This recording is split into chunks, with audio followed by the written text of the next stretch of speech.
Hi, my name is John Whitehead. I'm an executive and leadership coach, and welcome to this week's video blog post. I was working with one of my clients the other day, and a theme came up, and I've recognized that this theme comes up a lot in my work with clients. Now, I tend to work with senior and emerging leaders in organizations, and it doesn't matter where their seniority is, how long they've been a leader, whether they've been a leader in an organization for quite a while, they're the may even be the CEO of that organization, or they are all individuals that are being moved up in organizations. They've been tagged and tapped on the shoulder to be high potentials, and so they're moving into leadership roles. It doesn't matter where they fit on that scale. One of the themes that comes out is the importance of clarity of expectations. Understanding whether or not you are being clear on what your expectations are for your team.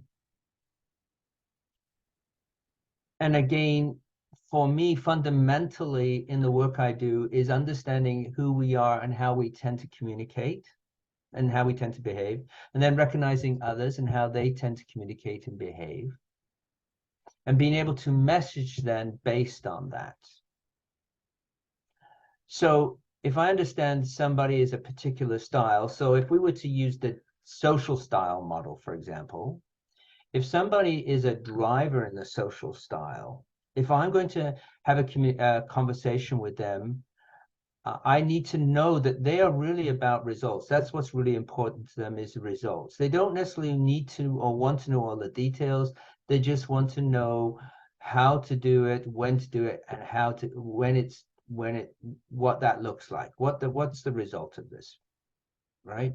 And so if I want to be clear with my expectations with that person, I want to make sure that they understand fully what is required to meet that result, because they're just interested in the result. Do they understand what the expectations are of the product that they're to deliver, the service that they're to deliver? And the best way to do that is to ask questions. Ask open-ended questions. Ask clarifying questions. Feedback what you hear to them to make sure that there is that understanding and that clarity. If the person is an expressive, using the social style model, the expressive on the disc, that would be the I, know that, again, they are not really detailed people.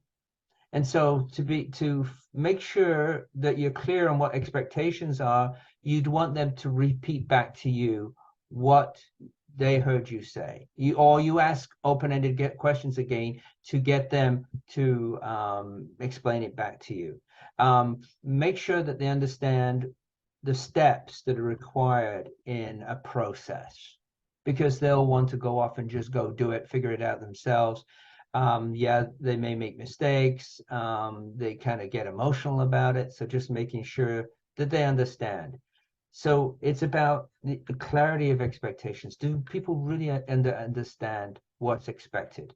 Because if you think about this for a second, when things tend to break down in organizations, it's because there wasn't that clarity of expectations.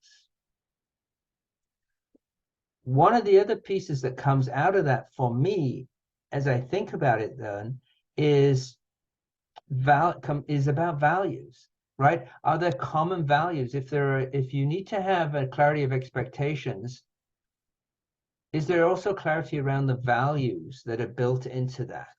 So there's an expectation of a job being done a certain way. What are the values that are associated with that? And I'm talking about not only the organization's values, but your own personal values, and the individual that you're working with, what are their values? And are there common values there? Because they may be seeing things in a slightly different way based on their values. So think about how you might bring clarity to values as it relates to what is expected of that person, or the expectations of the role that they're playing, or the job that they're doing, or the product they're producing. or the service they're providing. If you'd like to explore that more, you're kind of wondering what that's about more, feel free to put some questions in the comments, or again, reach out to me using the information at the end of this video. Reach out to me and I'd be happy to have a conversation with you around that. And if you're wondering, how does this fit the coaching process? Let's talk about that as well. Thanks for watching this week, and we'll talk to you again.